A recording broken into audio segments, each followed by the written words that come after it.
welcome to Policing TV, and I am delighted to be joined here on Policing TV this afternoon by Samir Datt, who is the Chief Executive Officer and founder of Forensics Guru, a fellow of the Indian Police Foundation, um, and with a wealth of experience entirely relevant to policing, not just in the Indian subcontinent and in India, but also potentially further afield in the world. Samir, thank you so much for setting aside some time for me and Policing TV. Much appreciated. Thank you, Bernard. Thank you for having me on Policing TV. Looking forward to the rest of the session. Excellent, excellent. Well, I'm confident that you will feel equally content once we've finished these two recordings. In this first recording, I was keen to learn more about Forensics Guru.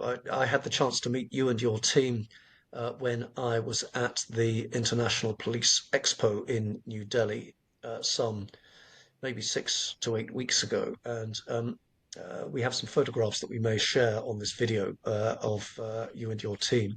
Um, Tell us about Forensics Guru, just by way of introduction. What do you and your colleagues or your team do? Right. Just a bit of background first. The company was set up in 1999, so that makes the company 26 years old. Uh, this June, we celebrated our 26th uh, birthday, so to speak, and we have a very focused setup. Our team is focused on the digital investigations and forensic space. Uh, we have been working with government and law enforcement for years and years. We have, you know, we initially started out representing a lot of international products, and now we have a number of products that are our own and are made in India. In fact, the Make in India initiative got a huge impetus uh, thanks to Prime Minister Narendra Modi ji's efforts in this direction. And also, I think this has also been in part uh, lately the effect of the tariffs that have been imposed on India by the US, where I think it has become a trade imperative to develop in India because we can't afford those tariffs. They're really high. We could of course venture into politics, but I think we'll avoid that largely, except to acknowledge that President Trump and his team have levied amongst the very highest tariffs on India, and so there are some significant challenges there. I have no doubt. What led you to set up Forensics Guru some 26 years ago? What was it that interested you about this area and it gave you what you felt was an opportunity to set things up as successfully as you now have done. It's an interesting story, and the key is that it wasn't very successfully initially. When we started out, we weren't very successful. People didn't understand what we did. When we sort of met up with police officers, nobody knew what forensics was. In fact, they wouldn't even pronounce it correctly. They would say forsenic instead of forensic, or they would say arsenic, or some of the better, more knowledgeable people would probably come up with, "Where's the dead body?" So the key was that the digital part was something that was practically unheard of. Nobody knew what we did, and we found it pretty difficult to get it across to them, especially when the digital element in crimes was really low those days. Mobile phones were not you know available, and those even those big brick Motorola's came quite a lot later. And in those days it was just computers, and they were just starting out. So people, computers were a novelty. So crime and getting information of computers from crime was something absolutely new. But I used to work in the UK earlier. Then I moved back in '93, and I figured out that look, computers are here to stay, and it's not just the the good guys that are going to use computers. the bad guys are definitely going to use them as well. So we said that look, if there's going to be information on the computers, somebody's got to get it out. So why not us? So you were very much at the forefront there, at the cutting edge in those early days, and had some challenging times in the first few years.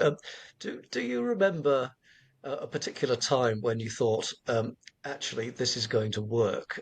Maybe because you got your first significant clients, or because people started beating a path to your door, or for some other reason? Was there a moment when the sort of things went from very hard work to make any progress through to actually this is now clearly something that is going to succeed? Yeah, there were a number of interesting moments. I remember we were approached by a gentleman, whose wife had sort of walked out on him, and when he came to us and he says, "My wife and my young daughter, they're gone, and I don't know, what happened and how did they, sort of suddenly decide to leave me? There were no indications. There was nothing. The only thing was that my wife was always on the computer. And she's a computer engineer and she's got a lot of computer experience, and I'm not, So I was never on a computer, and I mean, that was the difference between her and me. So this is the computer. Have a look. Tell me what happened. And that was perhaps the starting point. And when we looked at that computer, in those days, if you recall, there was Yahoo Messenger. I carbon date myself, but yes, there was a lot of data in there. So she had probably deleted a lot of data off her computer, but this particular case, there was a lot of data, and she was chatting with somebody really close to her, and she was cheating on her husband, with that guy, and they sort of met up on things, and it was a bit of an embarrassing situation. But I suddenly realized that there was more to data than just recovering deleted data. There was more to data in manners that we hadn't even thought of, and that was the starting point. That was a small win, initial sort of peek through the keyhole, so to speak. And at that time, the BTK murder had been solved in the US. That was the bound, torture, and kill murder. There was one serial killer who was killing victims and, posting, taunting the police, saying, "Hey guys, you can't catch me." And he was using a computer to do that. And he was actually using his church's computer to, send out those messages and composing them on it. So that was a very interesting case, and I read about the details, and I said, "Hey man, this is something that we can easily do here." So I actually was introduced to a number of law enforcement officers. There was a joint commissioner of police who was heading the special cell who would handle counter-terror ops, and they realized that they needed some technical assistance, so to speak. So we were doing some stuff with I2 UK. You've heard of I2, of course, who hasn't? And we did some stuff, and they really liked that, And they said, "Look, we got a lot of links building up. It looked pretty magical, a number of telephones connecting up and things like that."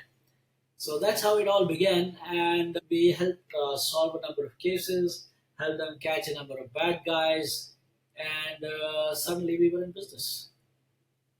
So you go from that case that you've described, a personal case, through to winning some work with police forces in India, through to, I imagine, starting in the New Delhi area, and then expanding across the country. Now, India is one of the largest countries in the world. So was this then word of mouth that helped you win work with the Indian Police Service and the different states, or was there another mechanism that led you to get that significant position in and across India? I would say, it started with word of mouth. People began to get to know us, and there were a number of serial attacks across the country, and where a lot of people invited us, to assist in their different geographies.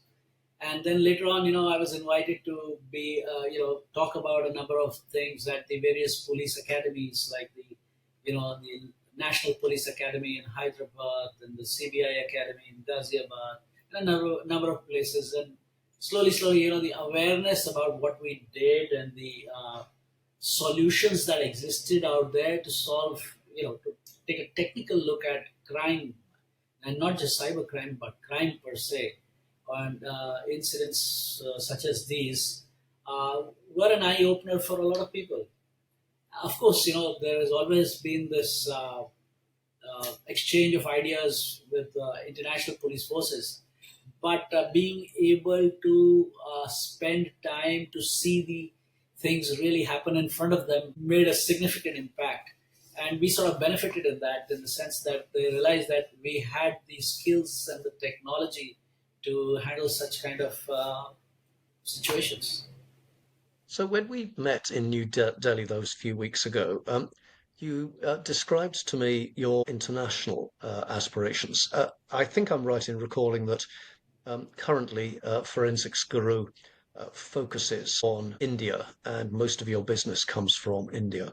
But you are looking now abroad outside India. Um, where are you hoping to develop? Where are your aspirations? And for those watching from around the world, if they are interested in what it is you do, you've very usefully displayed your website details behind so they can contact you in that way. So, where are you hoping to go? And what might you say to those from outside India that are interested in hearing more from you? Sure. So basically, we have a range of field tested products.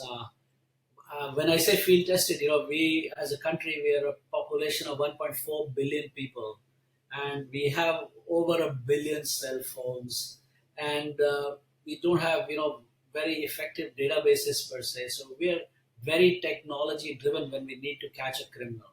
So I usually say, like in most places, it's like, finding a criminal is like searching for a needle in a haystack. But in India, it's, it's searching for a needle in a billion haystacks.